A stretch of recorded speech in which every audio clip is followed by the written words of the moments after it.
All right, goodbye Canyon Campground.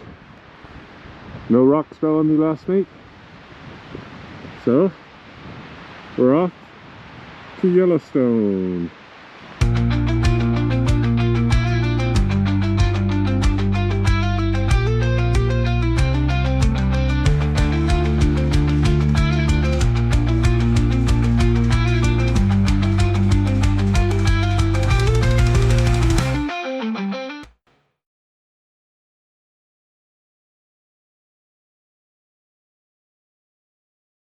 We headed to the north entrance and Mammoth Hot Springs, then south to Norris Basin and the Artist Paint Pots. Then I looped through the Firehole Lake Drive, went through Geyser Country and Old Faithful, then Craig Pass and the Continental Divide to West Thumb. From there we went up to Bridge Bay and Lake Village, and then I finally exited at Eastgate through Sylvan Pass, and we camped for the night at Rexhall Campground, just outside of Cody. If this is a solo trip, why do I say we so often? And well, I used to be a software manager, and I always found I would say we to be inclusive, and it just kind of stuck with me. So no, it's just me, but I say we. So here we go. Well, as I make my way towards Yellowstone this morning, I thought I'd talk a little bit about camping in the area. Because it's so high up, it gets quite cold, even early in the season. So it was September 10th, and it was just above freezing last night. Fortunately, I have a good sleeping setup, so I was warm enough, but that's something to consider. But because of the cold, a lot of the campsites out here close early. Some of them close as early as September 1. So be careful of that and sort of plan ahead. The Canyon Campground that I was at outside of Yellowstone is open year-round. It's only $10. They do have pit toilets, but they don't have any fresh water, and there's no other services. Well, they do have a bear container for storing stuff because there are bears in the area. So yeah, so you have to be a little bit careful. It's hard to get camping. Some of the campsites inside the park are hard side camping only, so you have to have some sort of camper. You can't be tenting there. And again, I assume that's due to the bears.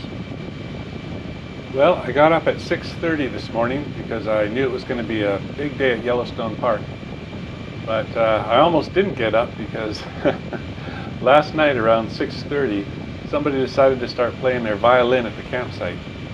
Now, a violin in the right hands could be quite nice, but otherwise it can be quite annoying.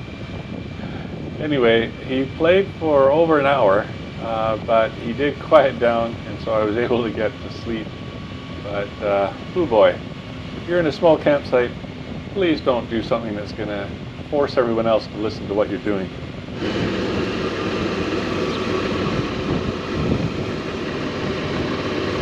And here we are, Yellowstone National Park. I made it.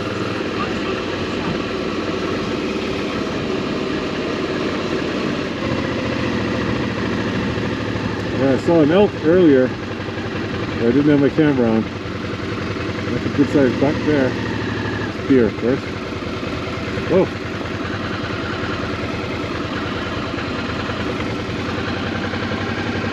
What about these making me skittish?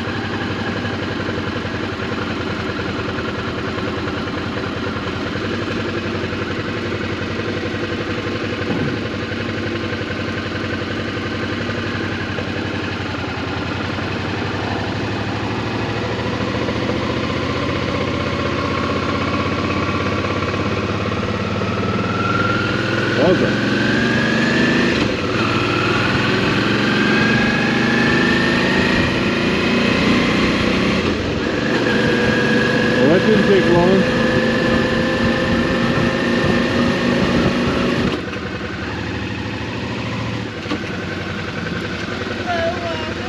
Hello. Do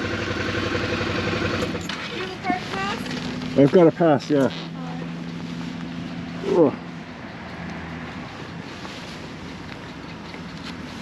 Right, you just need to see an ID with this. Okay.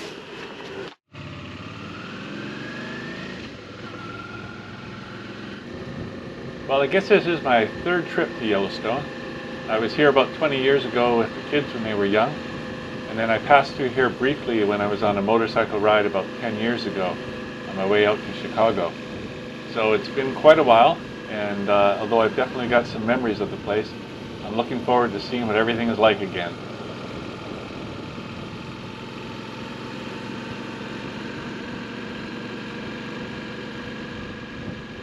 Well, it turns out this north entrance is a great little motorcycle road. Super scenic, nice quality road, good twists and turns. The downside, of course, is that you can often encounter a lot of traffic here and a lot of animals.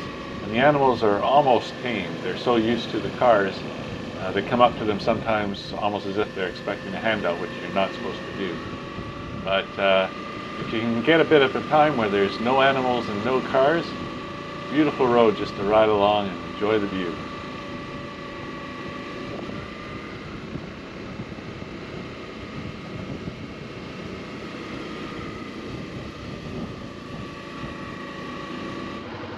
Almost a sunrise over that ridge. Such a fantastic view, but since this is Yellowstone, this is just a warm-up. There's so much more to see ahead.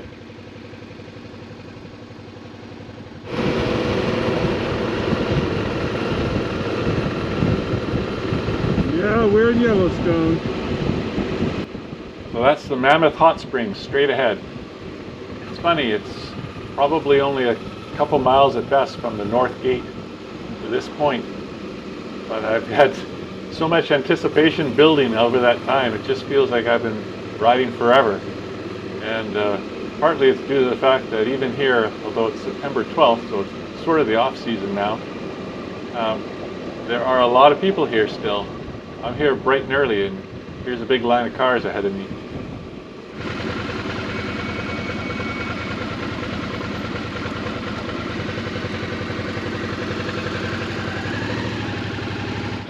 Well, here I am.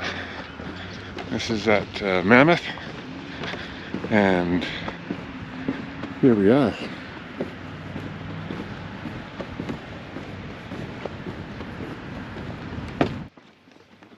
So millions of years ago, there was a super volcano that erupted here, and that was the beginning of creating the Yellowstone National Park and all the crazy wonders we get here. It's erupted several times since. The last time was 70,000 years ago, and many scientists suspect that there's not enough magma anymore for this to ever erupt again. So hopefully we're all safe.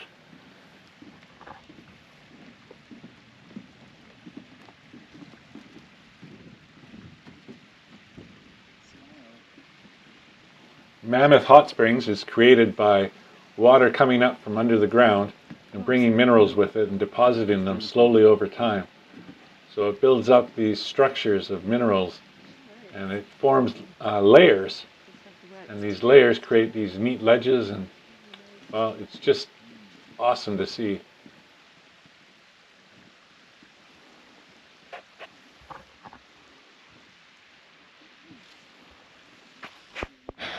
Well, you walk a little farther away and you get the place all to yourself, it seems. Here's Jupiter Spring.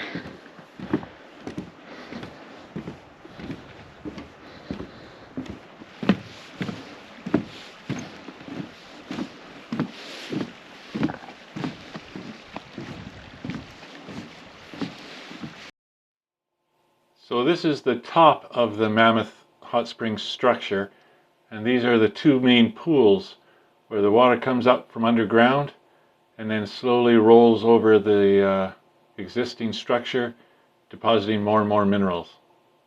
Pretty cool.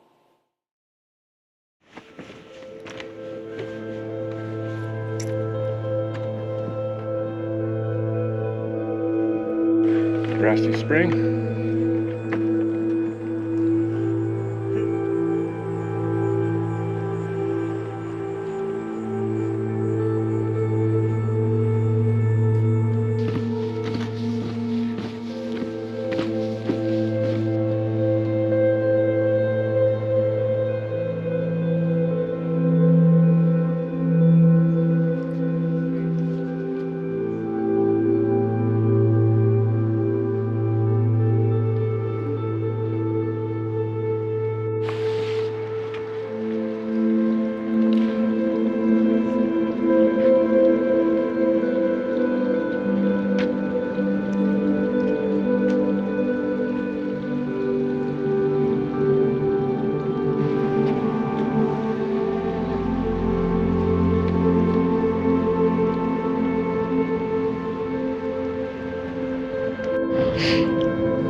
Always nice to get a sweeping panoramic.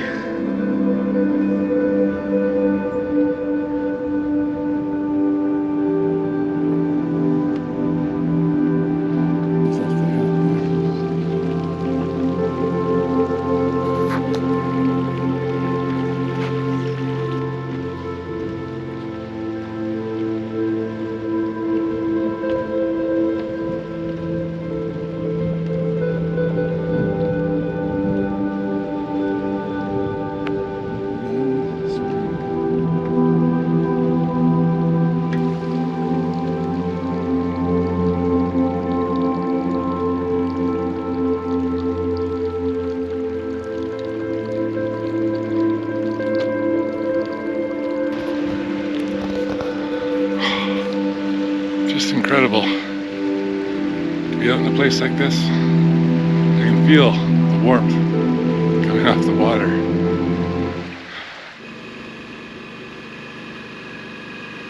Okay, well, I'm back on the motorcycle and I'm on a little side road.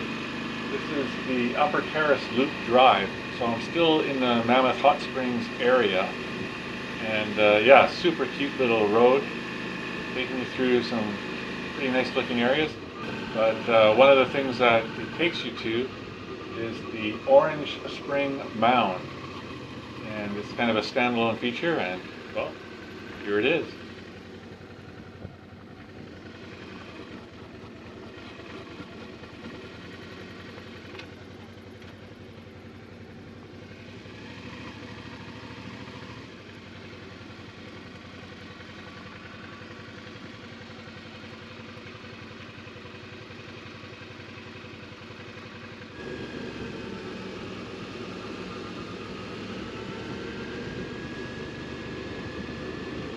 This Upper Terrace Loop Road is worth it just for the scenery.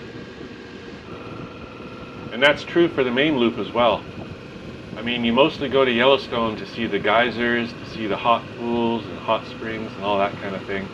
But the roads here, you know, they take you through the kind of landscapes that you go to another park for, is just for that. So you sort of get the multiple thrills here. I mean, there's just so many good sights to see. I was limited to a single day, so I had to sort of rush through a lot of things.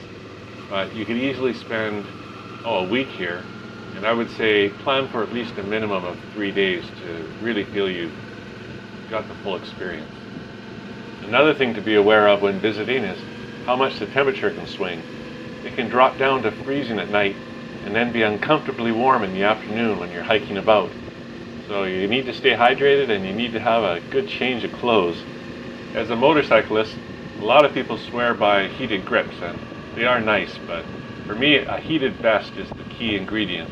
I wear my heated vest even in the summer times, particularly in certain mountain passes, and it is just great for keeping me at the right temperature. The marvels of Yellowstone, my goodness. Well, I'm going to wrap this episode up for now. Stay tuned next episode as I explore Old Faithful and several other park attractions before continuing along on my 55-day epic trip around the United States. If you enjoyed this episode and want to see more, please like and subscribe, and I'll see you next time. Bye for now.